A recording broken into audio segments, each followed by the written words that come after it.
Salut à tous et bienvenue pour un nouvel épisode des Superphysique Podcast. Je suis Rudy, cofondateur du site superphysique.org consacré à la musculation sans dopage que j'ai co-créé en septembre 2009 et sur lequel vous pouvez retrouver des milliers d'articles, des vidéos et des podcasts afin de vous éviter de faire les mêmes erreurs que moi et ainsi d'éviter de perdre du temps. J'ai également mon propre site rudykoya.com sur lequel je propose du coaching à distance depuis 2006, mais également des formations en fonction de sa morphoanatomie, des livres comme le guide de la prise de masse naturelle et le guide de la sèche naturelle que je vous envoie personnellement chaque semaine de manière dédicacée, ou encore la formation Superphysique pour les plus passionnés d'entre vous sur méthodesp.rudykoya.com. Aussi, vous pouvez retrouver sur le site Superphysique notre marque de compléments alimentaires bio destinés à améliorer votre santé, ainsi que notre application SP Training disponible sur tous les stores afin de vous permettre de savoir quoi faire à chaque séance avec notamment les fameux cycles de progression. Enfin, vous êtes également les bienvenus au Superphysique Gym et à la Villa Superphysique à proximité d'Annecy. Mais pour ce faire, il faudra me contacter avec le lien directement dans la description. Aujourd'hui, je serai accompagné de June pour animer le podcast et qui nous partagera son expérience personnelle, le tout avec de nombreuses anecdotes. Vous pouvez d'ailleurs la retrouver sur son compte Instagram où elle est particulièrement active en tapant JuneCoach74 ainsi que sur son podcast Beyond Your Why. Allez, c'est parti. Salut June, t'as la forme ou quoi? Bah ouais, super, et toi, Rudy? Ça va. Alors comment se passe ta prise de masse? Toujours en prise de masse? Ouais, toujours super massive. Là, j'arrive bientôt aux 70 kilos. Non, c'est vrai? Ouais, non. Solide. T'as pris les bras, hein? Bon, pas du tout. Je suis stable. Et Ça va à combien alors? Bah, je connais pas trop. Là, tu testes plus. Ça y est. C'est la body positivité. C'est exactement, voilà, je suis dans ce courant-là. J'accepte mon corps tel qu'il est. Mais surtout, non, je me suis pas pesée dernièrement. Bah parce qu'en fait, simplement parce que je me suis pas pesée, quoi. J'ai pas eu envie, mais la dernière fois que je me suis pesée, effectivement, j'étais à 65 kilos. Mais en général, c'est moi. Donc, T'as combien 65 tu faisais? Ouais, Ah, tu fais moins. Je pense que tu fais moins quand même. T'as Ouais, redégonflé je sais un peu du visage quand même. Espèce de Bah c'est vrai. sale trip. Vas-y, Ouais, tu vois, vous entendez ce qu'il dit? Vous entendez? j'ai fait un compliment et je me fais tacler. Je comprends plus rien. C'est Bon. pas comme ça qu'on parle aux femmes? On enchaîne. Il y a quelques semaines, il y a quelqu'un qui nous avait demandé nos routines un peu sur la semaine. Donc moi, j'avais expliqué que ma muscu, mes séances de kayak. Toi, ça consiste en quoi un peu tes routines, ta routine hebdomadaire? Alors ma routine, au niveau de l'entraînement, elle va se faire plus sur, pas forcément sur la semaine, mais sur 10 jours. Tu sais, j'ai un roulement en fait au niveau de mes séances. En ce moment, j'ai essayé de diminuer un petit peu ma fréquence d'entraînement. Ok. Tu sais, parce que j'avais beaucoup de fatigue accumulée.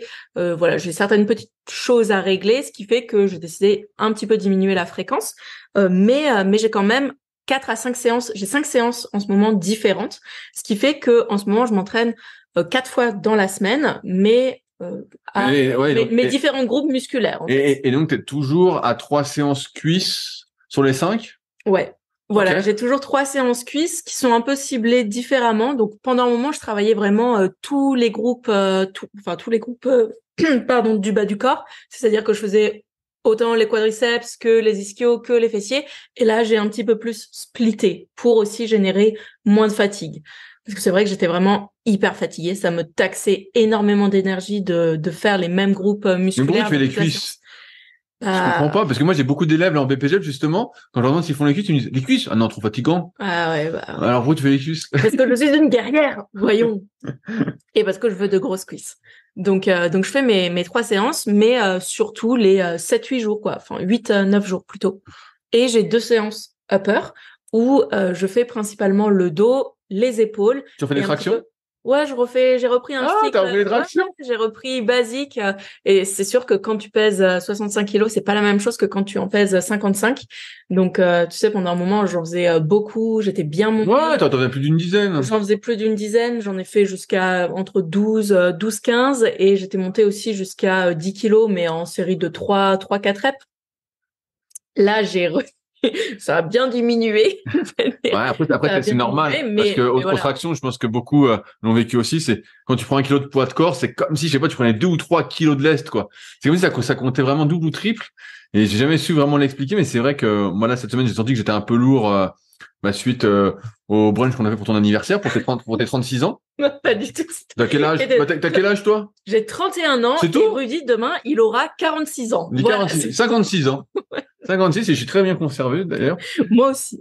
Mais donc je me sentais un peu lourd, et je rebondis sur ce qu'on disait. Ouais. Et en fait quand j'ai fait mes tractions, je sentais que j'étais un peu lourd quoi. Tu vois, je me disais tiens, je vais être plein de flotte ou quoi.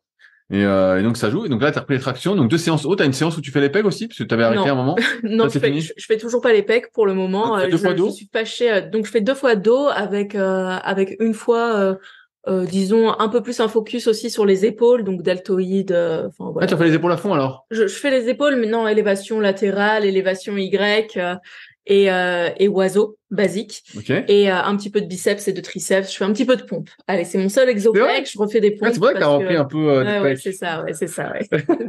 Et toi, à côté de la muscu, est-ce que tu fais d'autres activités? Eh ben, je crois qu'on en avait déjà parlé, mais effectivement, je fais de la danse. Donc là, ça a repris 2 fois par semaine. Qu'est-ce que c'est comme danse? Je fais du dance hall et du contemporain. Donc je connais absolument rien. Ouais, c'est deux danses complètement différentes. Donc le contemporain, ça va être quelque chose d'assez artistique, on va dire, très ça va avoir des bases classiques, mais très un petit peu plus sauvage, on va dire peut-être. Sauvage? Ouais, je sais pas comment dire. Je connais pas. Je pourrais pas mettre les bons termes dessus. Je connais pas encore assez la danse, mais voilà, plus dans le flow, quelque chose de très ouais dans le flow. Et le dancehall, ça va être une danse d'inspiration jamaïcaine. Donc voilà. Ah ouais, donc c'est vraiment des danses assez originales. C'est des danses très originales. Pourquoi tu souris? Et Rudy fait la photo. Bah oui, je fais la photo parce que j'ai loupé la photo, t'as pas souri. Bah voilà. Quand je parle, j'ai du mal à sourire, donc. Ouais, je mettrai ça après. Et donc, est-ce qu'à côté de ça, tu marches aussi un peu tous les jours, tu t'actives? Comment ça marche? Parce que là, on parle, donc t'as 4 muscu, t'as 2 danses. Oui, et est-ce que tous les jours tu vas marcher, tu fais des étirements, de la mobilité, des trucs comme ça ou pas? Ouais, exactement. Étant donné que j'ai un travail assez sédentaire maintenant, vu que je fais du coaching online, j'essaie quand même de marcher. Donc déjà, tous mes déplacements, je les fais à pied, tu sais, pour aller à la salle de sport, pour aller faire mes courses. Et en plus de ça, j'essaie de me rajouter une marche en forêt, donc avec un petit peu de dénivelé, tout ça, mais quelque chose de gentil, hein, mais simplement qui va permettre aussi de faire une petite pause au niveau des écrans. Et en plus de ça, j'essaie d'avoir une routine au niveau du Pilates, étant donné que je donne des cours. Ah oui, tu donnes des cours aussi? Combien de fois par semaine? Une fois par semaine, mais ce qui fait que je dois quand même conserver une certaine souplesse pour ne pas être complètement raide pendant mes cours de Pilates, quoi. Et puis même avec la danse, ça demande à conserver une certaine mobilité. Donc voilà, au niveau de la routine, c'est assez basique, hein, mais ça permet de varier les activités. Voilà. Et donc, tu sais combien de pas tu fais à peu près par jour? Ouais, entre 10 et 12 000. Parfois, ça peut s'élever à beaucoup plus, et parfois. Mais la moyenne, c'est à peu près ça? La moyenne, c'est 10 000. Voilà, sur la semaine. Ça veut dire que tu marches une bonne heure et demie par jour, en fait. Ouais, bah oui, ouais. Une bonne heure et demie, plus la séance. On va dire que c'est le minimum, je pense, de manière générale. J'essaie d'encourager mes élèves à marcher un maximum, même si je sais que certaines personnes, c'est compliqué avec le travail qui est sédentarisé maintenant. Ce qu'il faut essayer de se souvenir, c'est que marcher, c'est pas juste pour aller marcher et pour se dire je dois aller faire mes steps. C'est aussi un moment où on va pouvoir souffler, respirer, penser à autre chose, écouter le podcast, écouter un podcast, voilà, ou simplement faire le point sur la journée ou sur ce qu'on a à faire, ou juste voilà, c'est un moment qui doit être calme, quoi, où on va prendre le temps pour soi. Et ça, je pense que c'est assez important et qu'il y a beaucoup de gens qui le font pas, quoi, entre les trajets métro, boulot, dodo. Voilà, ils prennent pas forcément le temps, ou alors ils préfèrent se mettre dans leur canapé. Ouais, mais ce qui peut être bien aussi. C'est compréhensible aussi quand t'as 1 heure matin, 1 heure soir de trajet, tu restes 8 heures plus 1 heure pour bouffer au boulot. En fait, t'as déjà bouffé 11 heures, 11 heures et demie, tu rentres chez toi, les jours se raccourcissent. Tu te dis, oh là là, attends, tu te dis qu'il faut aller marcher, tu dis pas j'ai envie d'aller marcher, tu dis il faut aller marcher. Ouais. Et des fois quand tu dis il faut, tu fais t'as pas. plus envie. Ouais, c'est ça. Il faut trouver un équilibre là-dessus, donc c'est propre à chacun. Alors, comme d'habitude, on a sélectionné pas mal de questions. Donc sur les forums Superphysique, on va commencer par une question que June a sélectionnée. Ouais, une question intéressante. Question exceptionnelle parce que ça te concerne pas vraiment, mais tu as de la difficulté à dormir. Je sais pas si tu dors bien en ce moment, mais de mémoire, tu dors bien, c'est mal. Oui, là ça va un petit peu mieux, mais je suis quand même rincée. Alors, c'est une question de Kevin 13 qui nous dit: bonjour, j'ai fait un constat depuis quelque peu. En réalité, Et j'ai remarqué que je suis trop tendu après m'être exercé à la musculation. Je ne comprends vraiment pas pourquoi. C'est au point où je suis obligé, des fois, à laisser tomber des jours d'entraînement pour être détendu. Qu'est-ce qui pourrait expliquer cela, s'il vous plaît? Donc, il fait ses séances et après, il est tendu. C'est un vrai bout de bois. Alors, qu'est-ce qui se passe, June? Alors, qu'est-ce qui se passe? Eh ben, il y a plusieurs possibilités là, mais on ne sait pas trop à quel moment il s'entraîne. Est-ce que c'est plutôt le matin, l'après-midi, le soir? Il faut savoir quand même que la musculation, ça va avoir un impact sur le système nerveux, étant donné que le sport, c'est un stress, c'est un agent stressant. N'ouvre pas des boîtes en pleine podcast. Bien sûr que si. On t'écoute. Le sport, c'est un agent stressant qui va demander au corps de s'adapter. Donc, c'est là, en fait, qu'on cherche à retrouver l'homéostasie et donc simplement à mettre en place des mécanismes d'adaptation pour que le corps retourne à température normale et qu'il puisse sécréter les hormones de croissance, mais aussi des hormones qui vont contribuer à la relaxation après le sport. Lorsque on est tendu après le sport ou dans un état encore stressé, c'est simplement qu'on ne retourne pas en système nerveux parasympathique. En fait, on ne va pas pouvoir être dans un mode de relaxation. Donc, tu sais, c'est le mode, en anglais, on dit repair and digest. Donc, réparation et digestion. Parce que le système nerveux parasympathique, c'est ce qui va permettre justement de digérer les nutriments. C'est expliqué grossièrement, hein, mais voilà, ça va permettre de digérer et donc de réparer les cellules et le corps va pouvoir donc se mettre dans cet état de détendre, quoi. Voilà, de détente. Après une séance de musculation, évidemment, on est dans une phase où on va demander beaucoup d'ajustements à notre corps. Et en fait, si juste après le sport, on retourne à nos activités normales, c'est-à-dire le travail, si t'es pris au jeu de la vie et que t'es pressé. Voilà, c'est ça. Si tu restes dans cet état, en fait, de fight, de combat, où tu vas continuer à faire ta journée en mode speed, oui, tu vas pas descendre de ton stress et forcément, peut-être que tu vas arriver en fin de journée et être encore stressé. Autre chose, c'est que si tu t'entraînes tard et que tu as un entraînement qui est vraiment taxant nerveusement, par exemple si tu fais un entraînement de force, ou même simplement si tu t'entraînes un petit peu trop longtemps, par exemple au-delà d'1h30 à 2 heures, tu vas produire beaucoup de cortisol, alors que le soir, tu devrais être dans un état où tu produis un petit peu moins de cortisol pour laisser place justement à la sérotonine et à la mélatonine pour justement pouvoir t'endormir aux heures adéquates. Mais donc, si tu dérègles un petit peu ce cycle par tes séances de musculation, voilà, ça peut être une des raisons pour lesquelles tu restes tendu après tes séances. Maintenant, il y a d'autres facteurs qu'on peut voir aussi au niveau, par exemple, des nutriments. Est-ce que voilà, il y aurait pas des carences en magnésium? Voilà, est-ce qu'il y a certains cofacteurs aussi du magnésium au niveau, je sais pas, par exemple, du zinc, voilà, de certaines vitamines et certains minéraux qui sont importants, qui pourraient éventuellement aider à la relaxation. être en jeu, être en jeu, aider à la relaxation. Et puis enfin, on pourrait parler aussi de plantes, quoi. Là, les plantes, moi, j'y connais rien. Tu connais rien en plantes? Toi, tu t'y connais bien en plantes? Ouais, je m'y connais très bien, moi. Les plantes. Oui, en plantes. Par exemple, oui, voilà, il y a l'ashwagandha qui est assez connue. Voilà, exactement, une plante adaptogène. C'est une plante adaptogène. Il y a la rhodolia aussi. Ces deux plantes adaptogènes sont assez connues. En tête, tu vois, qui me revient, c'est la valériane. Oui, il y a la valériane aussi, la passiflore pour le soir. Voilà, c'est des plantes assez basiques qu'on utilise pour les personnes qui ont des difficultés à l'endormissement. Ensuite, est-ce que leur efficacité est prouvée? Voilà, je sais pas trop. Ça peut faire partie d'un rituel. Voilà, ça peut faire partie d'un tout, mais je dirais qu'en premier lieu, c'est de mettre en place quelque chose tout de suite après l'entraînement. Voilà, il faut pas, si on a le temps, on retourne pas tout de suite à sa vie, on essaie de mettre en place, je sais pas, un petit peu d'étirement. D'ailleurs, c'est quelque chose que tu faisais, que tu fais toujours. Voilà, moi aussi, hein, je prends le temps un petit peu de m'étirer, ou alors simplement de marcher, pour essayer de faire redescendre. Attends, June, faut s'échauffer, faut faire sa séance, et maintenant, faut faire un retour au calme. C'est long, tout ça. Moi, j'ai qu'1 heure pour m'entraîner. Alors, je fais quoi? Je fais l'échauffement et le retour au calme, en fait. Je m'entraîne pas. Exactement. Exactement. Non, mais par exemple, ça peut être vraiment 5 minutes. Voilà, exactement. Ça peut être 5 minutes. Ça peut être 5 minutes où en fait, juste avant d'aller au vestiaire, tu prends un tapis, tu t'allonges par terre et tu fais un petit peu de respiration. Tu vois, rien que le fait de respirer, ça peut aider en fait à faire redescendre le système nerveux et à retourner dans un état, ok, bah là je suis calme, ma température corporelle, elle diminue, elle retourne à la normale.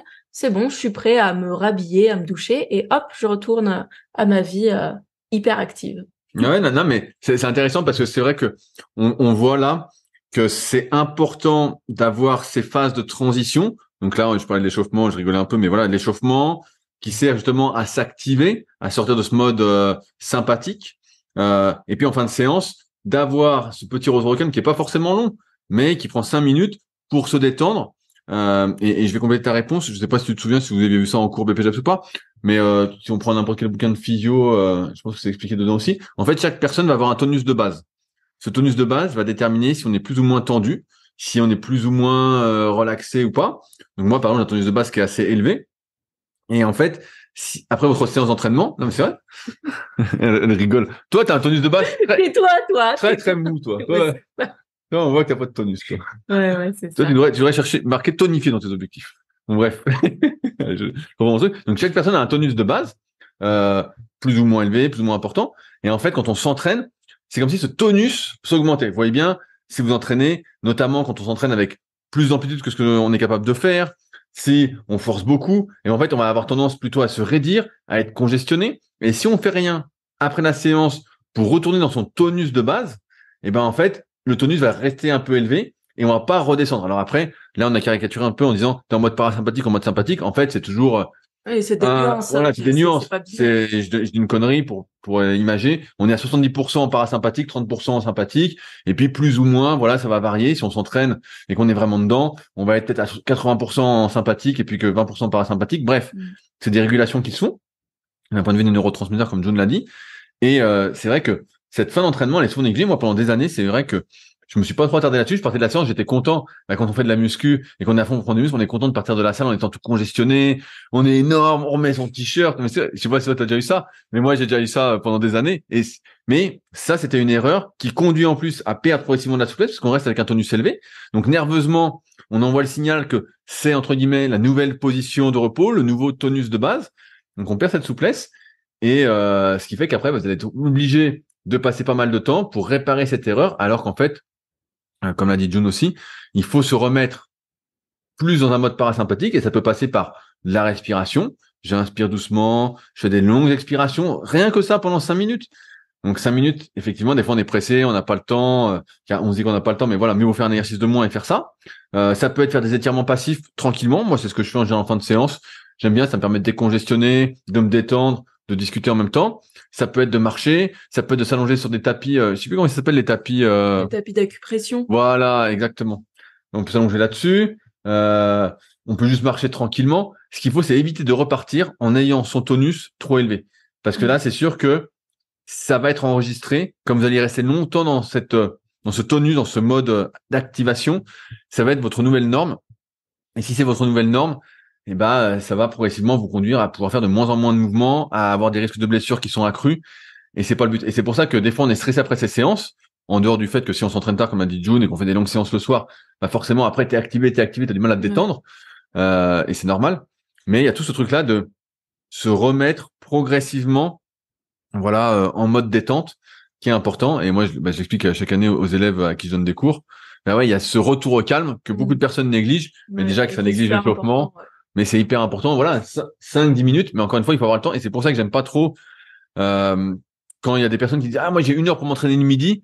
Je sais que 1 heure souvent c'est pas assez pour pouvoir faire un bon échauffement, une bonne séance et le retour au calme. Il y a forcément un truc qui va sauter et souvent c'est l'échauffement qui saute et le retour au calme on n'en parle pas.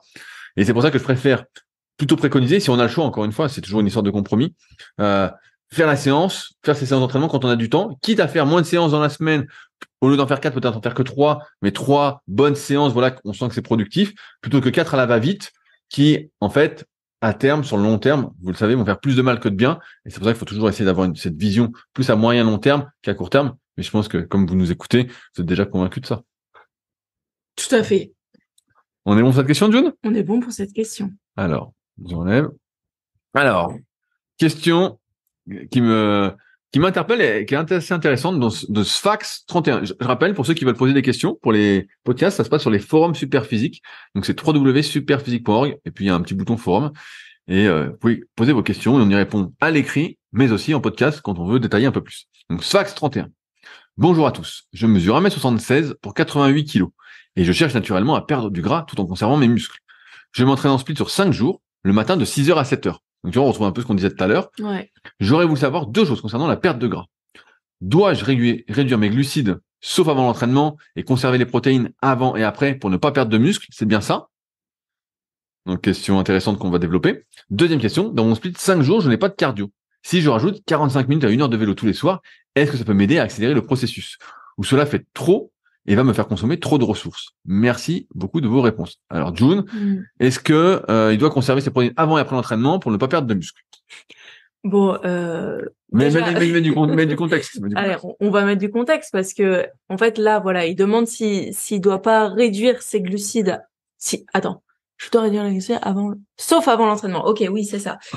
Et conserver les protéines. Donc effectivement, il faut conserver les protéines, mais la conservation des protéines, elle se fait pas forcément juste avant l'entraînement et juste après, mais elle se fait à la journée. Donc il faut bien rappeler que la base de la pyramide, c'est vraiment la balance énergétique totale et donc l'équilibre des macros à la journée. Et la balance énergétique, est-ce que tu peux expliquer pour ceux pour qui le mot est un peu compliqué, c'est quoi? Oui, la balance énergétique, en fait, c'est tout ce qu'on va consommer en termes de macronutriments et tout ce qu'on va dépenser.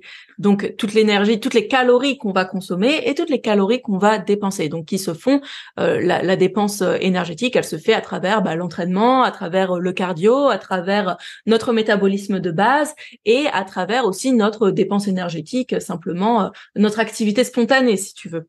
Enfin, d'ailleurs, tu le sais. Hein. Non, mais tu peux m'expliquer aussi. Hein. je dis comme si je t'expliquais, mais tu le sais. Et donc, voilà, la conservation des protéines. Alors oui, on peut conserver 30 grammes avant et 30 grammes après, mais il faut bien rappeler que juste avant et juste après, en fait, c'est pas nécessaire forcément de consommer dans la fenêtre des 2 heures, la fenêtre anabolique. C'est quelque chose qui a depuis un moment été démonté, sachant que il y a beaucoup de cohortes et d'études qui ont bien montré qu'en fait cette fenêtre anabolique, elle s'étend jusqu'à plus de 48 voire 72 heures pour certaines personnes. Et surtout, on en revient à ce qu'on disait tout à l'heure. Je te coupe la parole avant de te la laisser. C'est que si après l'entraînement, vous faites pas votre retour au calme pour vous remettre en mode préférentiellement parasympathique.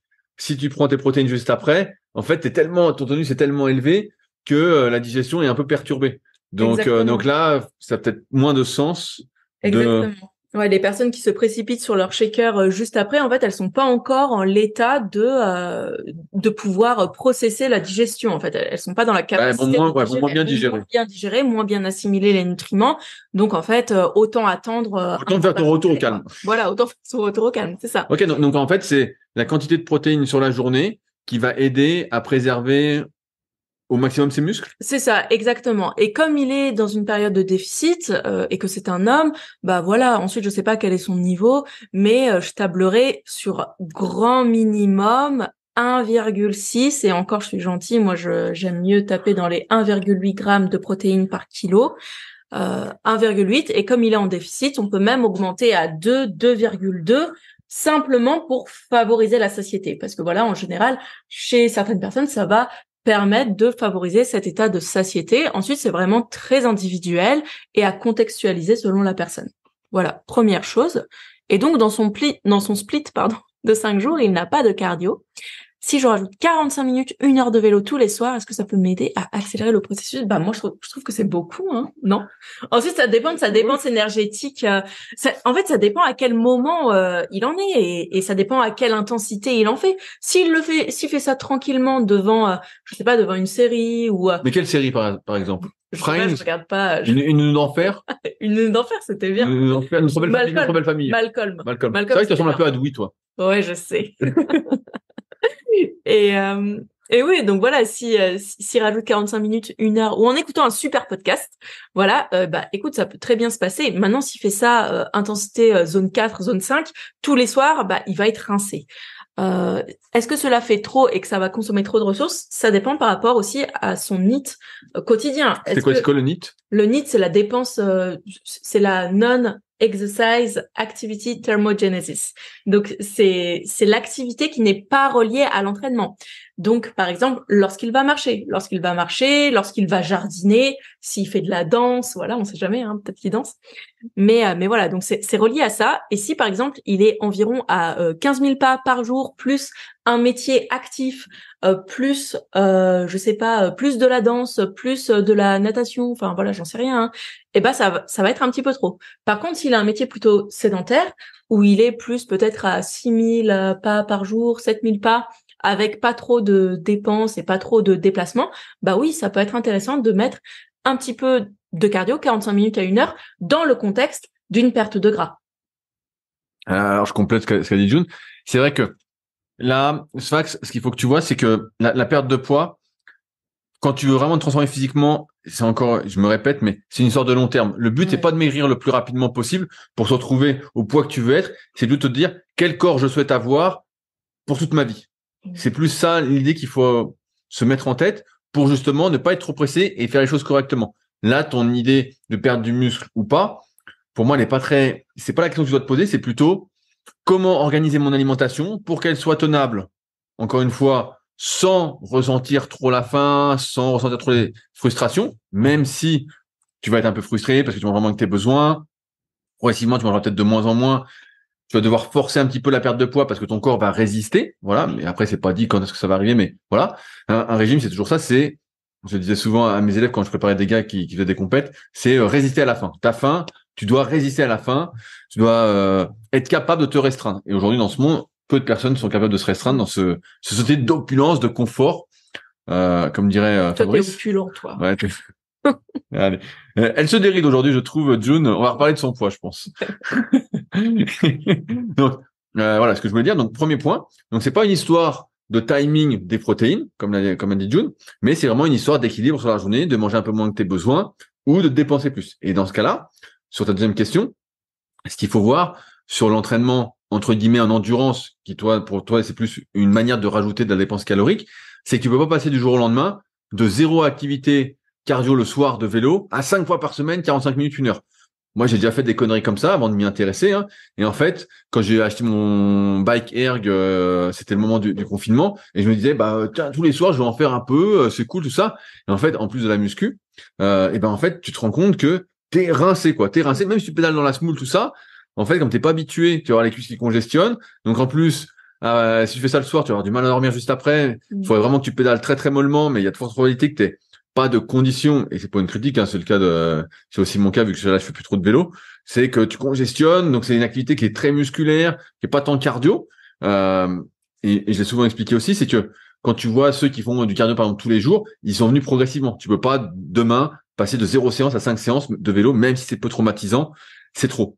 Par contre, tu peux commencer à rajouter, je sais pas, 1 ou 2 fois par semaine, voilà, 45 minutes, peut-être même commence par 30 minutes, 30 minutes de vélo par-ci, 30 minutes de vélo par-là, si t'aimes ça. Le point fort du vélo, c'est que, effectivement, comme l'a dit June, tu peux regarder une série en même temps, tu peux écouter un podcast, tu peux regarder un film, donc ça passe tout seul. Après, on parlait aussi du nombre de pas par jour et de la marche. Moi, j'ai plutôt tendance, alors là, les jours vont se raccourcir, donc c'est un peu compliqué, mais si tu as la possibilité qu'il fait assez jours, moi, je te dirais plutôt d'aller marcher, parce que tu vas pouvoir comparer ta fréquence cardiaque quand tu marches et quand tu fais du vélo, à basse intensité, et tu vas te rendre compte, pour la majorité des gens et les personnes que j'ai en coaching endurance, c'est que tu as pratiquement les mêmes pulsations entre le vélo basse intensité et la marche. Et si tu marches et qu'il y a des côtes, tes pulsations seront même au-dessus de ton vélo à basse intensité. Moi, je vois quand je fais du vélo à basse intensité, donc à mon seuil 1, entre guillemets, si on croit la théorie des seuils, faut bien catégoriser pour voir un peu ce qu'on fait. Bref, je suis autour de 95 pulsations. Il suffit que je marche, j'ai une côte énorme devant chez moi. Ceux qui sont déjà venus à Village Superphysique la connaissent bien, voilà. Et bah t'es à plus de 100 pulsations quand tu fais cette côte-là sur 1 kilomètre qui est à 15%. Tu dis oulala, tu dis putain là c'est solide.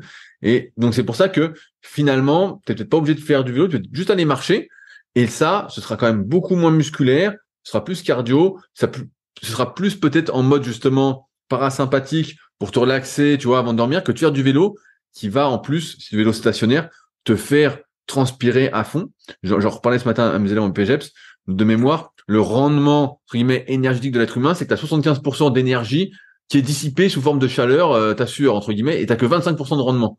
Donc, quand tu transpires, bah, en fait, moi, j'ai plus l'impression que tu t'actives, t'as chaud, tout ça, et avant de dormir, tu vois, ou le soir, bah, pour moi, c'est peut-être pas l'idéal de faire ce vélo-là, à moins que tu aies des objectifs de cardio, et voilà, ça n'a rien à voir avec ta perte de poids. Mais je serais plus d'avis, soit d'aller marcher, voilà, si tu peux, qu'il fait pas nuit, ou si tu mets une lampe torche, bref, je n'ai pas ta motivation exacte, et de faire du vélo pour commencer. Si vraiment ça te plaît, bah 30 minutes, une fois par semaine, puis la deuxième semaine, 2 fois, la troisième semaine, peut-être 3 fois, ensuite peut-être augmenter la durée à 35 minutes, mais vraiment aller progressivement. Tu peux pas passer de 0 volume à 5. C'est sûr que là, ça va te consommer beaucoup trop de ressources, même si on explique que les capacités de récupération du corps, elles peuvent augmenter, elles augmentent comme la prise de muscle, voilà, ou comme la perte de poids, de manière vraiment très très lente. Il faut savoir être progressif avec son corps plutôt que de vouloir aller trop vite. Et là, effectivement, ça va te crever. Et tu vas le sentir sur tes séances de muscu. Parce que là, tu cherches à perdre le moins de muscle possible, ce qui est normal quand tu fais une sèche. J'imagine que tu as mon livre, Le guide de la sèche au naturel, que j'envoie tous les lundis en ce moment de manière dédicacée. Je reparle si une personne en parle.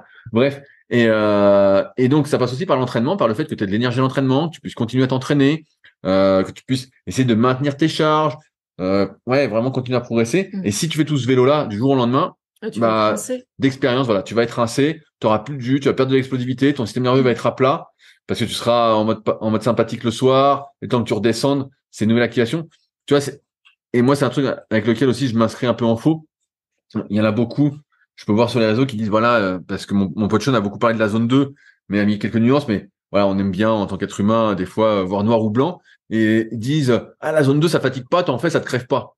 En fait, c'est pas vrai. En fait, si t'en as jamais fait et puis que tu commences à en faire, la basse intensité, je dis zone 2, mais zone 1, zone 2, voilà, en fonction premier domaine, en fonction de comment vous réfléchissez. Et ben en fait, c'est quand même quelque chose qui fatigue. C'est une activité en plus, c'est une activation sympathique. C'est quelque chose qui nerveusement va vous fatiguer, qui va vous fatiguer musculairement parce que vous n'avez pas l'habitude. Et donc, c'est pas quelque chose qui va aider forcément votre récupération si vous n'êtes pas quelqu'un très entraîné d'un point de vue cardio-musculaire. Je dis bien cardio-musculaire et cardiovasculaire. Ça va vous impacter bien plus que prévu. Et c'est pour ça qu'il faut y aller progressivement comme pour tout. Je sais, c'est frustrant. Moi aussi, j'aimerais pouvoir en faire plein et récupérer à fond. Et en fait, c'est toujours pareil. C'est une histoire de construction sur des années et donc de vision à long terme. Ouais. Et d'ailleurs, on n'a pas tous les mêmes capacités de récupération. Et voilà, passer à 5 entraînements de cardio ou presque même tous les soirs 7 entraînements, c'est comme passer de aucun entraînement de musculation à 5 entraînements en fait, à un split de 5 jours. Donc ça peut pas vraiment très bien se passer pour le corps. On peut pas lui imposer autant de charges d'un coup, alors que il était habitué plutôt à être en mode tranquille le soir. Mais bien sûr, je peux donner un exemple. Exactement la même chose. Quand je faisais mes 5 séances de vélo par semaine, en plus du kayak et de la muscu, et ben en fait, je me disais bah ouais, ton cœur c'est bien, c'est vrai que mon cœur descendait en termes de pulsation cardiaque. Ça fait longtemps que j'ai pas repris au repos, mais c'est descendu, je crois, à 32 ou 33. J'avais marqué sur Insta ce que disait la montre. Ton cœur s'arrête, quoi. Ouais, non, mais vraiment ça descend. Mais en fait, j'étais tout le temps fatigué, je me rendais pas compte, mais j'étais crevé. Et là, depuis que je fais plus le vélo et que je vais marcher, voilà, avec ma bête, avec Belzébuth, que vous avez pu voir dans la vidéo sur le kayak, ceux qui l'ont regardé sur YouTube, qui s'appelle Kayak avec Belette, le paradis sur terre, et vous verrez que c'est le paradis. Bah quand je vais le promener tout ça, en fait, je fais 1 heure de marche avec lui, et maintenant il court et cavale, donc c'est une vraie marche. Et j'ai remplacé par ça, et j'ai beaucoup plus d'énergie en muscu. Mes perfs remontent beaucoup plus facilement, beaucoup plus rapidement, même si je suis pas pressé. Et en kayak, j'ai du jus à chaque séance, alors qu'avec le vélo, bah, en fait, il y avait toujours ce fond de fatigue auquel je pensais pas.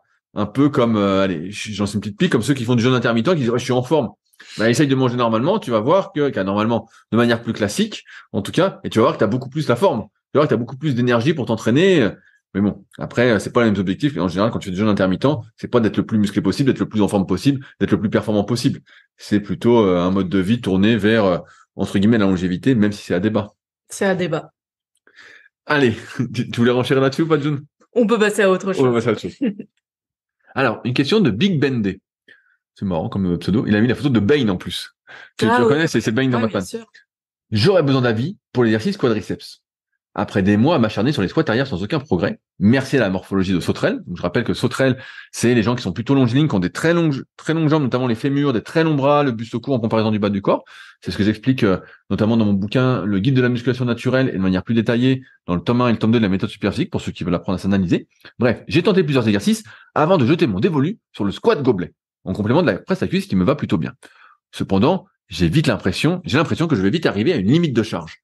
Actuellement, je fais mes répétitions avec un haltère de 42 kg et la mise en place au démarrage est déjà bien compliquée. Je pense que ça va être difficile d'augmenter encore mes charges alors que les cuisses ne sont pas le facteur limitant. En comparaison, je suis à 115 kg sur la presse à cuisse. Du coup, je me demandais s'il n'était pas logique de passer au front squat pour garder un mouvement similaire tout en chargeant plus lourd. Démarrer avec la barre posée dans la cage, un squat permet de ne pas galérer pour saisir l'haltère au démarrage sans s'exploser les poignets et perdre l'équilibre. On commence directement à la bonne hauteur, dans la bonne position. Ces modifications de programme vous semblent-elles pertinentes ou avez-vous d'autres conseils pour progresser au squat gobelet? Merci d'avance et bon entraînement. June, qu'en penses-tu? Moi, je pense qu'il ne faut pas faire de front squat. T'en as fait Il plein? faut faire du hack squat. T'as fait plein de front squat et plein de back squat. Tu fais plus de back squat? T'en faisais au guidé, là? T'en fais plus? Si, au guidé, j'en fais toujours. Et là, satanique! Et je vais peut-être même rajouter soit du front, soit du back. Tu vois? En libre. Oh là là, alors? On verra. Tu conseilles des choses? Et toi, tu fais l'inverse? Bah non, j'ai pas encore repris. Attention. Mais pendant un long moment, j'ai arrêté tout mouvement de front squat et de back squat lié aux problématiques justement au niveau sacro-lombaire. Mais dans tous les cas, effectivement, quand on fait du goblet squat, c'est vrai que le facteur limitant, on l'a fait pendant un moment nous aussi, c'est le gainage. C'est le gainage et surtout le port de charge. Ouais, c'est tenir l'haltère. C'est vraiment limite, en fait, on est un peu trop penché en avant parce que voilà, il faut bien tenir l'haltère. Et au final, on se concentre pas vraiment sur les cuisses et on sent qu'on en a encore dans les cuisses, mais par contre dans la poigne on a plus. Ouais, on sent que ça congestionne les biceps, exactement, ça congestionne les lombaires, tout. Et ouais, je crois que mes meilleures photos que j'avais mis, c'est justement au goblet squat, j'étais énorme quoi avec l'haltère de 50. Donc voilà, forcément. Et dans son cas, justement de sauterelle, le front squat, ça peut être vraiment une bonne progression pour justement mettre l'accent sur les quadriceps. On pourrait même, par exemple, penser à avoir les talons légèrement surélevés ou peut-être à avoir une cale sous les pieds ou des chaussures d'haltéro, par exemple, pour maximiser cette flexion de genou qui va être la principale problématique chez les sauterelles, comme toi, comme moi également. Au profit de la flexion de hanche, ce qu'on a tendance à faire. Voilà, et à utiliser les fessiers, malheureusement, au détriment des quadriceps. Exactement. Donc, ça pourrait être une bonne progression. Maintenant, je sais pas comment il fait la presse à cuisse, mais la presse à cuisse, par exemple, moi j'en fais aussi. Je la fais les pieds, très très bas, en ayant vraiment une flexion de genou complète. C'est-à-dire que vraiment je maximise le plus possible, je laisse mes genoux avancer et j'ai les genoux qui sont au niveau de mon nez quand je Putain, faut pas que tu te loupes, hein. Quand je termine ma flexion de genou. Donc voilà, il y a plusieurs façons d'effectuer la presse à cuisse, mais ça aussi ça peut être une alternative d'évolution pour sa presse à cuisse en plus du front squat. Et enfin le leg extension, rajouter le leg extension, mais là c'était juste pour la progression, c'est ça? Ouais. Non, mais c'est intéressant l'exemple de Big Bendy parce que en fait quand on est jeune, je vais caricaturer encore une fois et je vais prendre mon exemple. Donc je vais parler de moi. Quand j'étais jeune, en fait fallait faire du squat arrière. On en a souvent parlé dans les podcasts. Fallait faire du squat arrière. Il y avait pas de débat, il y avait pas de squat avant, il y avait pas de squat gobelet, il y avait rien. Et donc on s'acharnait sur ces mouvements-là. Et quand quelqu'un nous disait non mais car personne ne le disait, mais avec le recul, quelqu'un aurait pu dire, écoute, t'es pas fait pour le squat. Personne n'y connaissait rien, donc forcément, personne ne disait rien. T'es pas fait pour le squat. Peut-être que tu devrais faire du squat gobelet. Et j'aurais vu ça un peu comme une insulte du style, mais attends, je suis bien capable de faire du squat. Mais c'est pas vrai, normal. J'aurais vu ça comme une insulte. Alors qu'en fait, avec le recul aujourd'hui, et c'est un truc vraiment que j'essaie de transmettre à fond, dans mes articles pour ceux qui les lisent, dans les podcasts, dans les vidéos, dans les cours, c'est que souvent, la meilleure façon de progresser, c'est d'adopter une régression. Et là, la régression, pour Big Bendy, ça a été, en fait, au lieu de faire du squat sur barnuque, sur lequel il n'était pas à l'aise, et il y a plein de raisons qui peuvent expliquer ça, en plus de la longueur de fémur, il s'est mis au squat gobelet. Mais c'est vrai que le squat gobelet, il y a plein de limites. Moi, ce que j'aime bien faire aussi, plutôt que du squat, c'est des fentes, en fait, tout simplement. Et les fentes, on a souvent tendance à les minimiser, alors que les fentes, tu fais quoi? Tu fais pas de fentes, tu fais des fentes? Si. Et donc, les fentes, moi, je trouve ça résout beaucoup de problèmes de mobilité, en fait, si on le fait avec halter, ou même si on le fait en style prise de gobelet comme au squat, on peut faire des fentes avec le pied avant surélevé en avançant à fond le genou. J'ai vu ça justement avec Pauline, une de mes élèves à Sport-Léman à Balaison, qui prend justement, qui est assez petite mais qui a des fémurs très très longs comparativement à sa taille, et on voit elle a tout pris dans les fessiers, elle a les fessiers super longs, elle a vraiment tu m'excuses Pauline, mais un gros cul, vraiment un cas musclé, mais vraiment un cul énorme. Et elle a du mal à prendre des quads. Et on a fait plein de tests quand on fait les analyses, quand je leur apprends à s'analyser, au futur coach. Et on a vu que quand elle faisait des fentes en avançant à fond le genou, quitte même à décoller un peu le talon, et ben elle prenait vraiment le quadriceps. Donc ça peut être une idée aussi. Et ça solutionne, par exemple, si tu avais des problèmes de mobilité d'épaule pour attraper la barre derrière. Donc il y en a plein qui en ont, qui n'arrivent pas à attraper la barre derrière ou qui sont obligés d'arrondir un peu le haut du dos. Donc là, tu dis bon, ça n'arrive déjà pas à mettre bien le haut du dos comme il faut. Le bas, ça va être compliqué. Pareil, si tu as des problèmes de mobilité au niveau des hanches, par exemple des adducteurs ou des ischios, et donc qui te font que tu as ce qu'on appelle un butt wink, tu as une rétroversion du bassin qui se fait pendant le squat, et donc une inversion de courbure pendant le mouvement. Certains diront que c'est pas très grave. Écoute, fais-le pendant 10 ans, tu vas voir que ça va pas te faire du bien. C'est assez facile à comprendre, hein. C'est de la logique. Donc ça, pareil, tu fais des fentes, ça n'existe pas. Et donc en fait, les fentes, ça résout plein de problèmes, mais souvent elles sont un peu oubliées parce que c'est sûr que c'est un exercice qui est un peu dur, c'est pas méga plaisant, ça fait transpirer parce que c'est un mouvement unilatéral, il y a le gainage qui est en jeu, mais c'est un exercice, comme on en parlera après, qui est assez, moi je trouve, fonctionnel dans le sens où ça étire en même temps les fléchisseurs de hanches qui sont souvent raccourcis. On est assis toute la journée, donc le psoas, le droit antérieur, ils sont souvent raccourcis, ils nous font hyper cambrer le bas du dos, ils mettent de la tension nickelement, donc les fentes vont aussi étirer ça. Donc moi, je suis plutôt d'avis d'adopter des régressions, voire carrément de changer, parce que sur le squat avant, pareil, moi, j'ai préconisé ça pendant des années, et je trouve que c'est un super mouvement, mais je le vois à force d'analyser des gens, encore une fois, qui viennent soit en coaching premium, ou soit que j'ai en élève. En fait, pour faire un beau squat avant, avec une bonne prise haltéro, il faut avoir de la rotation externe d'épaule. Et souvent, cette rotation externe d'épaule, elle est très faible. Si je suis pas capable de mettre de la tension et d'avoir cette rotation externe, je vais pas être capable d'avoir le haut du buste solide. Et un maintien de la ceinture scapulaire qui fait que forcément on va pencher en avant et vouloir lâcher la barre et par induction aussi relâcher tous les paravertébrés. Exactement. Donc en fait, c'est pas un mouvement qui est si facile que ça. Alors on pourrait faire une prise qu'on appelle avec les bras croisés une prise culturaux, musculation classique, mais là ça contracte pas. Ça emmène. Pareil. Et donc c'est bon. Donc il faut beaucoup de rotation externe d'épaule, ce que beaucoup de gens n'ont pas. Et finalement, moi je reconduis souvent vers les fentes qu'on a tendance à minimiser, alors qu'on peut faire des fentes bulgares, on peut faire des fentes avec le pied avant surélevé, on peut faire des fentes arrière, on peut faire des fentes latérales, on peut faire plein de fentes différentes avec divers angles et solliciter entre guillemets beaucoup de muscles des cuisses en fonction de comment on va les faire. Et je trouve que c'est une bonne solution plutôt que, mais surtout avoir cette idée en tête de, c'est pas parce que, encore une fois, c'est une vision à long terme, c'est pas parce qu'on choisit une régression sur le mouvement que à long terme ça va pas être payant. Et souvent c'est même plus payant que de s'acharner sur un truc sur lequel on n'est pas à l'aise. Pour pouvoir progresser, il faut vraiment faire des exercices sur lesquels on est à l'aise, on est confortable, entre guillemets, sur lesquels on peut forcer sans sentir que notre geste n'est pas le même à chaque répétition, que tout est compliqué. Pour pouvoir utiliser ces muscles, il faut que toutes ces histoires de coordination en fait rentrent pas en jeu. Et quand on a plein de limitations, peut-être de mobilité, il y en a plein qui rentrent, et donc mieux vaut faire autre chose et travailler sa mobilité à côté si c'est important pour vous. Mais directement, et c'est vraiment important de faire ça et de pas s'acharner sur des trucs pour lesquels on n'est pas fait. Et donc c'est l'exemple que je voulais te donner. Je dérive un petit peu. Donc je fais pas mal d'analyse. Là, comme c'est mes nouvelles classes à Sport Léman, les premiers cours c'est vraiment l'analyse. Et j'ai un jeune ce matin que j'avais porté volontaire, qui s'est pas porté volontaire pour se mettre torse nu et en short. Voilà, je désigne ceux qui sont bien. Voilà. Et donc il est jeune, il a 17 ans. Donc super physique, il est fort vraiment. Et il a, quand on fait son analyse, quelques problèmes. Donc quand je dis il est fort, il fait 60 kilos traction de l'Est, il fait 69 kilos, donc c'est bien, il fait 85 kilos dips, il fait 100, je crois 140 au squat, il m'a dit, 170 au soulevé de terre, donc ça c'est ses pertes. Et en fait, quand on l'analyse, quand on le fait bouger, on regarde comment il est fait tout ça, on voit plusieurs choses. On voit que, il a les épaules très en avant. Vraiment, elles sont très en avant, vraiment c'est très accentué. Donc il y a plein de causes possibles, et je vais pas m'attarder dessus parce que c'est un peu long.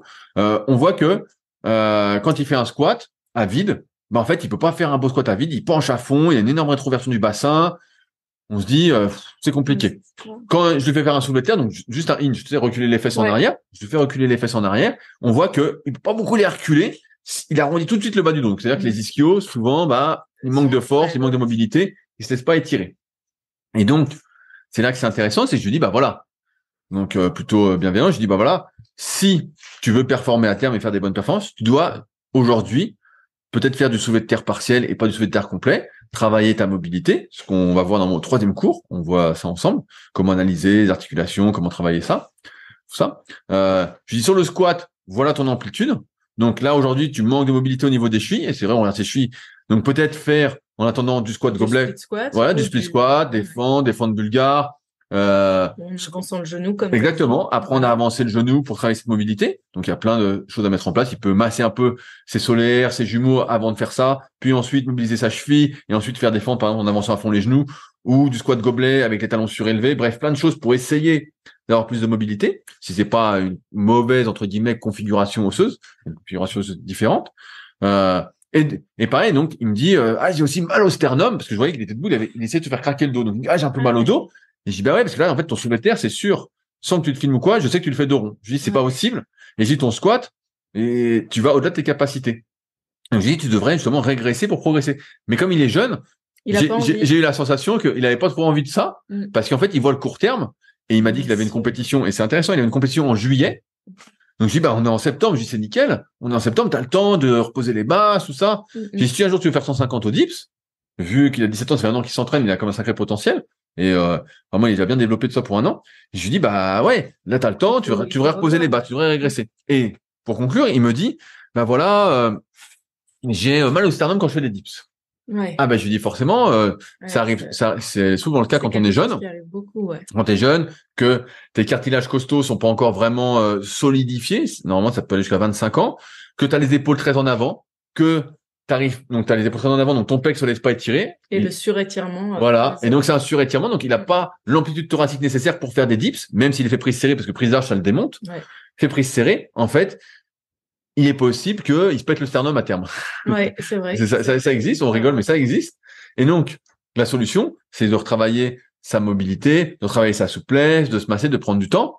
Donc, travailler aussi les rotateurs internes. Exactement, bah on a testé, voilà. Et donc il avait le petit pec qui était vraiment hyper dur. Ce qui est souvent le cas quand on a les épaules en avant. C'était pas un manque de dos, il avait pas trop derrière d'épaule non plus. Bref, je lui ai expliqué plein de stratégies à mettre en place.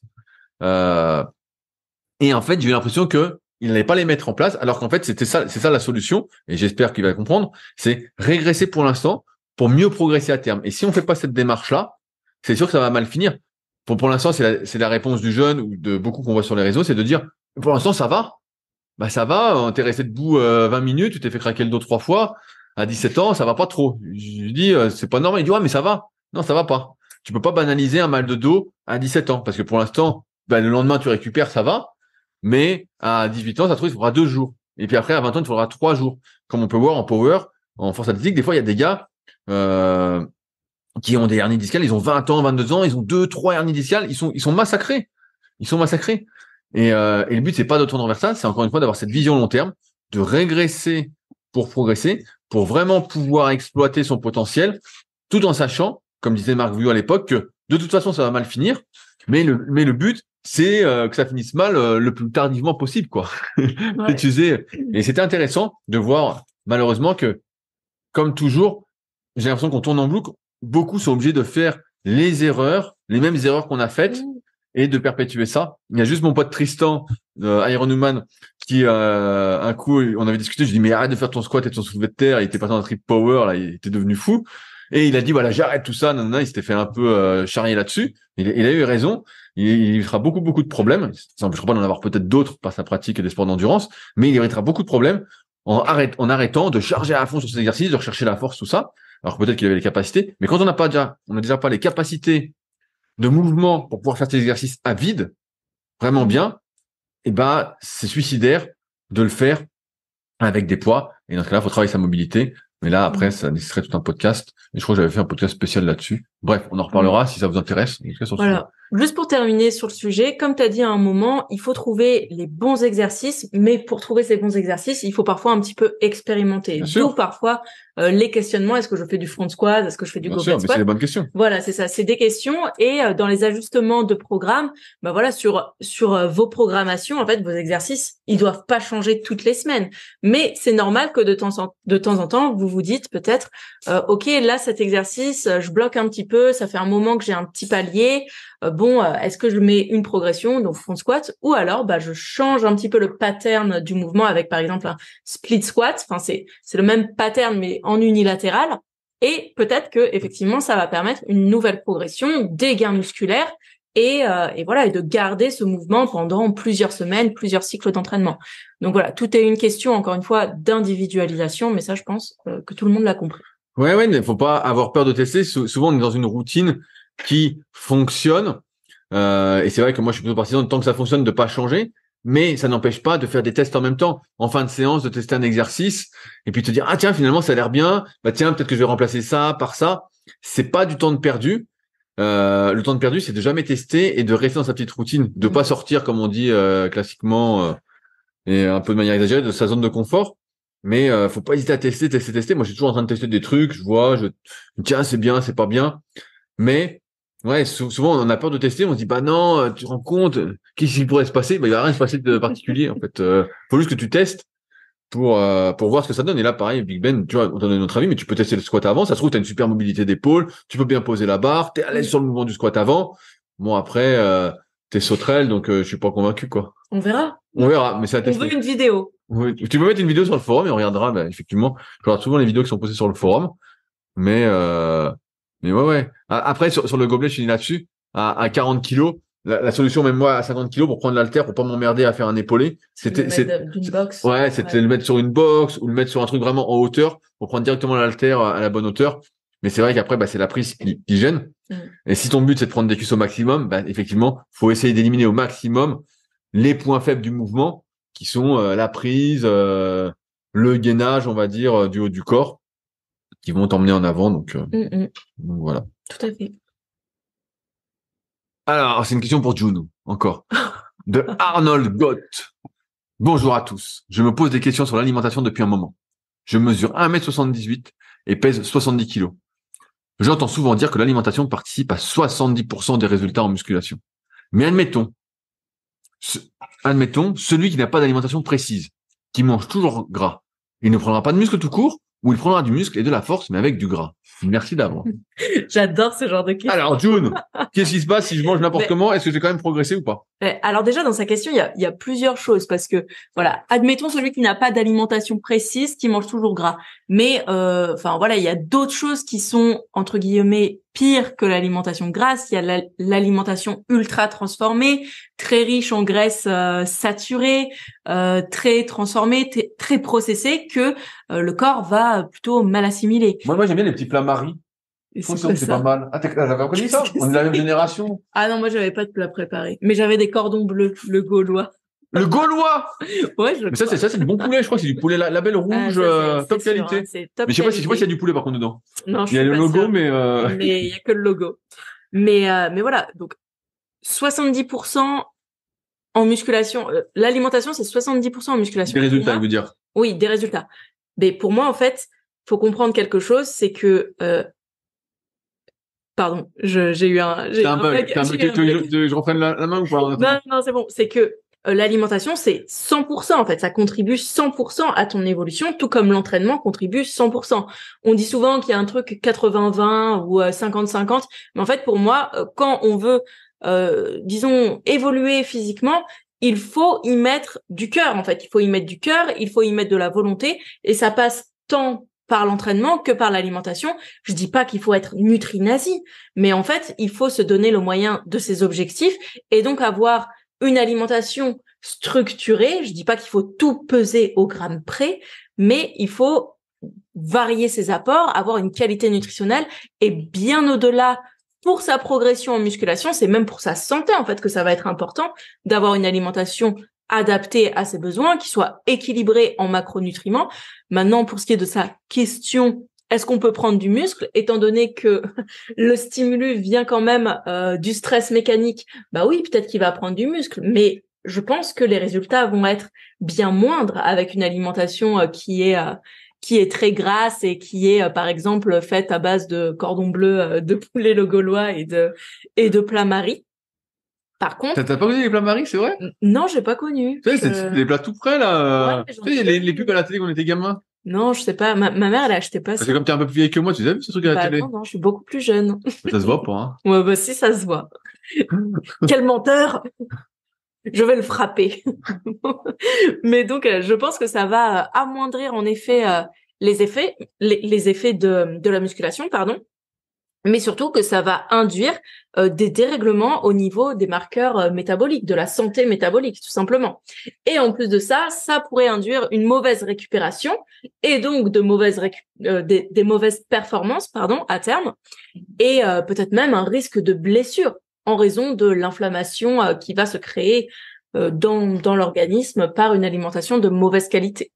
En fait, c'est assez simple. Le problème, c'est que, entre guillemets, si c'est un problème, c'est qu'on a beaucoup d'exemples, d'exceptions qui sont en avant sur les réseaux sociaux, qui des fois mangent n'importe quoi, vraiment, qui disent manger n'importe quoi et qui mangent peut-être n'importe quoi, et qui ont des physiques vraiment des fois incroyables. On se dit putain, mais c'est fou, ils mangent n'importe quoi, ils ont une physique incroyable. Et ce qu'il faut toujours avoir en tête, c'est que à 20 ans, on a le corps un peu dont on hérite. On peut faire n'importe quoi, s'entraîner, ça peut fonctionner pour certains. Moi, ça marchait pas. Ceux qui avaient suivi mon évolution, c'est à partir du moment où j'ai commencé à quantifier ce que je mangeais, à peser ce que je mangeais, que je me suis vraiment transformé physiquement. Mais par contre, à 40 ans, on a le corps qu'on mérite.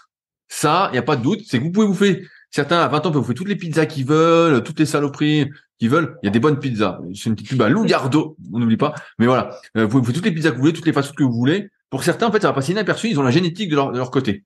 Et ils vont pas sentir, justement, comme disait June, les effets inflammatoires de cette alimentation, le fait de mal dormir. Ils vont rien sentir. C'est comme s'ils étaient un peu immunisés. Et donc, ils font une généralité, ou du moins, ils partagent de ce qu'ils font. Et certains, comme n'ont pas les connaissances ou de recul sur ce que ça peut faire, disent, bah, c'est génial, putain, ils mangent n'importe quoi. Et puis, on peut être bien. C'était un peu la mode à l'époque de l'IFYM.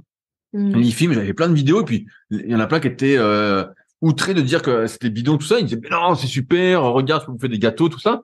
Bah oui, tu voulais pas faire d'efforts, mon vieux, t'es un gros feignant. Mais l'idée, c'est vraiment ça, c'est que pour la majorité des gens, si on prend pas les exceptions qui confirment la règle, plus tu vas manger sainement, en accord avec tes besoins, voilà, vraiment en accord avec tes objectifs, plus tu vas bénéficier, comme l'a dit June, de tes efforts. Moins tu vas manger bien, moins tu vas bénéficier des effets de tes efforts, et donc tu vas perdre une partie de ces 100%. Voilà, si l'entraînement, on dit c'est 100%, si au lieu de bénéficier de 100% de tes efforts grâce à une alimentation à 100%, tu vas peut-être bénéficier qu'à 80, 70, 60%. Et ce que j'ai pu remarquer aussi, c'est ça qui est, voilà, je citerai pas de nom et tout, mais de mon expérience qui s'est agrandie au fur et à mesure des années que je coach, c'est que souvent, les personnes les plus douées, quel que soit le sport, voilà, ou même en dehors de la musculation, qu'on pourrait apparenter à des champions et qu'ils auraient un comportement de champion un peu comme à la Cristiano Ronaldo, du moins ce qu'il nous transmet comme message, et ben en fait, souvent, moi ce que je vois, c'est que j'ai des personnes en coaching qui sont très motivées, qui n'ont pas un énorme potentiel, mais qui font bien leur diète, qui s'entraînent bien, qui laissent le temps faire vraiment. Et à côté, je vois des champions que je peux avoir en coaching qui sautent des séances par-ci, la diète c'est comme ci, comme ça, voilà, mais qui sont champions ou en train de devenir champions parce qu'ils ont la génétique de leur côté. Et comme je le disais la semaine dernière avec Fabrice, parce qu'encore une fois, à 20 ans, à 25 ans, on peut avoir la génétique de son côté, la génétique qui peut compenser tous les excès.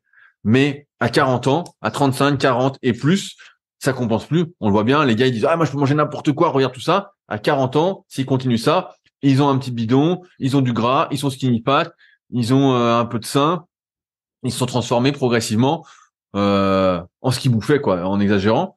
Et ouais, ça retourne mon petit plat Marie alors. Exactement. Bah, non mais je me souviens que ma mère des fois m'en achetait pour l'école quand il n'y avait pas de cantine, c'était affreux ces trucs-là.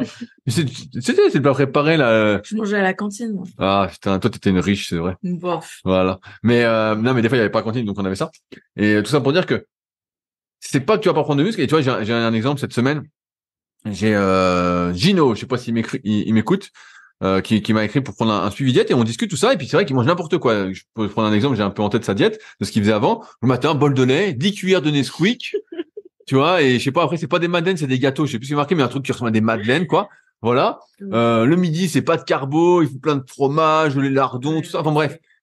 Au goûter, il mange des gâteaux. Non mais il me dit tout ça, il fait ça et puis il m'envoie ses photos et moi je m'attends à ce que le gars soit pourri. Je me dis putain, 1m80, je crois qu'il fait 90 kilos. Je me dis il va être pourri. Vraiment puis je vois les photos. Je vois, oh, putain, il a un sacré physique, le type. Il est pas sec, mais il répartit bien le gras de manière générale. Donc, il stocke pas localement, tout ça. Donc, je n'ai pas ses antécédents sportifs. Donc, il fait pas mal de sport, il faisait des sports de combat, tout ça, pour plus de la muscu. Et il me pose une question qui est honnête. Il me dit, voilà, est-ce que si je mange mieux, je vais être plus fort? Est-ce que je vais être plus musclé, tout sûr, ça? Bah, et là, vu son physique, je te montrerai les photos après. Je lui dis, bah, franchement, je dis, à terme, à long terme, c'est sûr que oui. Mais je dis là, maintenant, on va voir, là, on a commencé lundi, donc on est mardi, là, on fait ce podcast, donc ça sort vendredi. Tu vois, je lui dis, putain, mais je dis, t'as la génétique avec toi, parce que normalement, il devrait être massacré, le gars. Tu vas voir les photos, tu vas me dire, putain, mais il y a aucune justice. Tu sais, tu vas me dire, waouh, c'est pas possible. Oui, ensuite, attends, il y a un truc que tu as dit, c'est quand même les antécédents. Et ça, c'est quelque chose d'important qu'on minimise parfois. Mais voilà, s'il y a un background sportif, s'il y a des années de sport de combat, il y a la génétique qui évolue et donc forcément, il y a des bases. Maintenant, c'est clair qu'avec une diète au Nesquik et au pas de carbo, on peut pas espérer grand-chose, mais maintenant, c'est sûr que ça va. Il y a toujours l'exception qui confirme la règle. Il y a des exceptions, et là, ce qui est sûr, c'est que s'il fait une diététique un petit peu plus, disons, équilibrée sur les choix alimentaires, non seulement ça va lui permettre d'avoir une meilleure composition corporelle, mais en plus, ça va très certainement améliorer sa forme au quotidien, améliorer son sommeil, améliorer ses performances cognitives et aussi physiques. Donc ça. C'est sûr qu'à terme il va être gagnant, mais c'est un peu l'exception qui confirme la règle comme d'habitude. Et ce qu'on voit sur les réseaux, n'oubliez pas, c'est ceux qui réussissent, qui se mettent en avant, qui disent ce qu'ils font. Et en plus parfois il y a des types qui sont dopés qui disent ça, mais c'est pas les gens qu'il faut prendre en exemple, parce que si c'était vous, si vous aviez ce potentiel-là, vous le sauriez déjà. Et vous serez pas là en train de nous écouter, tout se passerait bien, ce serait facile, voilà. Car plus facile que ce que c'est actuellement. Et en fait, ce qu'on a remarqué, malheureusement, et peut-être heureusement, moi j'aime bien cette notion de mérite, c'est que, en fait, avec les années, il faut s'investir, il faut se donner les moyens de ses ambitions, et on a des résultats qu'on mérite, même si, voilà, on n'a pas tous le même potentiel. Des fois, on aimerait être plus récompensé par rapport aux efforts qu'on fait, mais plus on va s'investir dans sa pratique, et pour moi c'est ça un peu la limite naturelle, c'est quelle est la limite d'investissement que vous êtes prêt à faire en termes d'investissement à table, à l'entraînement, en dehors de l'entraînement, sur l'hygiène de vie, tout ça. Ça va être ça votre vraie limite pour progresser. Mais, encore une fois, quand tu nais champion, tu deviens champion. Quand tu nais, j'en parlais dans le podcast avec Marco et avec Victor. Où je disais, voilà, si tu nais et que t'es une chèvre, au pire, tu deviendras une super chèvre, quoi. En faisant des trucs bien. Et c'est déjà pas mal. C'est déjà pas mal. Super chèvre, c'est bien aussi. Bien sûr, c'est bien. Mais dès qu'il y a le mot super, de toute façon, c'est super. Donc, c'est pas plus compliqué que ça. Sur ce, je pense qu'on a fait le tour, June, pour aujourd'hui. Ouais, on a fait le tour. On a fait le tour. On espère que vous avez passé un moment et que ça vous aura apporté quelques réflexions. Comme d'habitude, n'hésitez pas à suivre June sur les réseaux. June Coach 74. June Coach 74. D'accord. J'ai mâché le mot. T'as dit June Coach. Ou June Coach.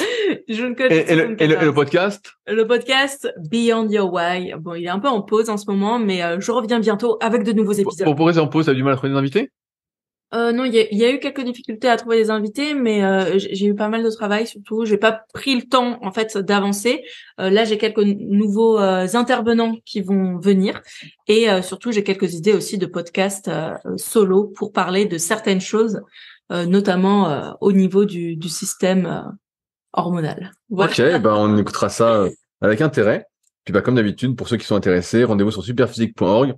Et puis, vous tomberez forcément sur ce que je fais en plus de Superphysique, si ça vous intéresse. Sur ce, on se retrouve la semaine prochaine pour de nouvelles aventures. Salut à tous. Ciao. Si vous êtes encore là, c'est que vous avez sans doute passé un bon moment. Si vous avez des questions sur les sujets que nous avons abordés aujourd'hui ou que vous souhaitez nous en poser, ne vous priez pas, c'est avec plaisir dans la partie commentaires sur SoundCloud ou sur YouTube. Si vous avez des questions qui n'ont rien à voir avec les sujets abordés, par contre, cela se passe sur les forums Superphysique, qui sont les derniers forums de musculation du web et qui est également les premiers sur www.superphysique.org. Enfin, merci d'avance pour votre soutien, notamment à ceux qui laisseront des commentaires sur les applications de podcast, que ce soit Spotify ou Apple, avec évidemment la note de 5 étoiles sur 5. Je compte également sur vos partages sur les réseaux sociaux que je repartagerai avec plaisir. Sur ce, bon entraînement et à la semaine prochaine.